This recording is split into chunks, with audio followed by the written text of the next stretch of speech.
5 seconds. Mr. Speaker, sir, I have dealt with many points raised in the course of the debate. There are only one or two points which I will deal with now. With regard to prices, it is necessary that they should come down. Only if the prices fall, we can be prosperous. If there are high prices, they may benefit the riots for the time being, but we cannot be prosperous. It is only when we have more production of grains and low prices that we can have prosperity. So, if the prices are coming down, I am happy about it. It means that we are prosperous as far as food is concerned. With reference to sales tax, it was said that there should be no sales tax on food grains.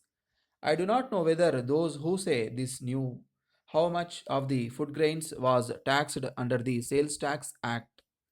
I would like to point out that most of the produce is taken away by the producers and those who work in the fields.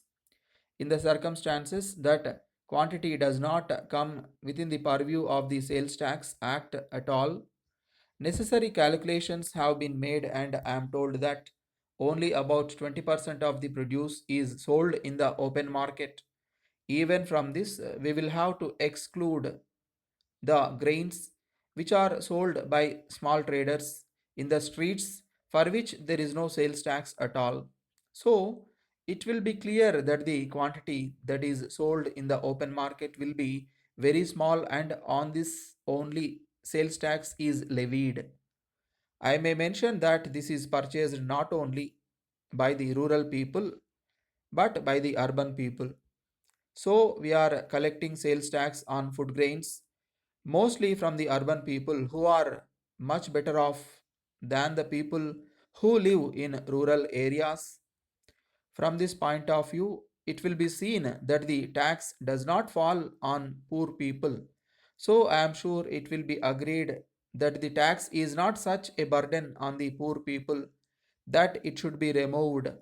Finally, I wish to say that we all want that our industries should prosper and that our laborers should not be thrown out of employment. I agree that some industrial undertakings have been closed down, but before we try to find out the reasons for it, we should see what we have done to make them close down these undertakings. So far as labor leaders are concerned, they want the same standard to be maintained in all undertakings, and for this purpose, they start agitations. When this is done, these undertakings try to satisfy them as far as possible. When they find that it is impossible to do so any further, they close down their undertakings. It is not as if we are not aware of the difficulty of laborers. We know the conditions under which they work. I come from a rural area and I am aware of the conditions of rural labor. Taking into account what an agricultural labor gets today, I can say that the industrial laborer can be considered to be a prince. But at the same time, I must say that industrial labor is working under peculiar parties, try to make use of industrial labor on account of their agitations from time to time. It is very difficult for the industrial undertakings to carry on their work. So, at some time or other, they are compelled to close down. Letter from Balu Silk and Textile Company Kolkata to Messrs. Jiva Brothers Mumbai. Dear sirs, we have received the monthly reports of sales submitted by you. On going through them, we were surprised to find that for the past 1 year, you have been holding very heavy stocks with you. We presume that this was done with the best of intentions, and perhaps it was not noticed by you, but at the same time, we request you to note that the average monthly sales during the past year do not justify the holding of such heavy stocks.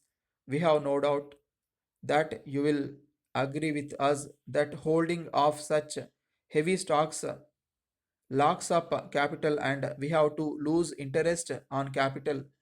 Further, we have to inform you that it also increases our expenses on burglary and fire insurance premium. You will appreciate that all these result in reduction of our profits. In the present circumstances, we would advise you to reduce your stocks as much as possible and as early as possible by taking all necessary steps in the matter. If necessary, you may even hold a sale off at prices up to 10% below normal. For your future guidance, we would suggest that you may regulate your stocks suitably in such a way that you only hold stocks equivalent to about 2 months average sales, and it would be unwise to cross this limit. Yours faithfully,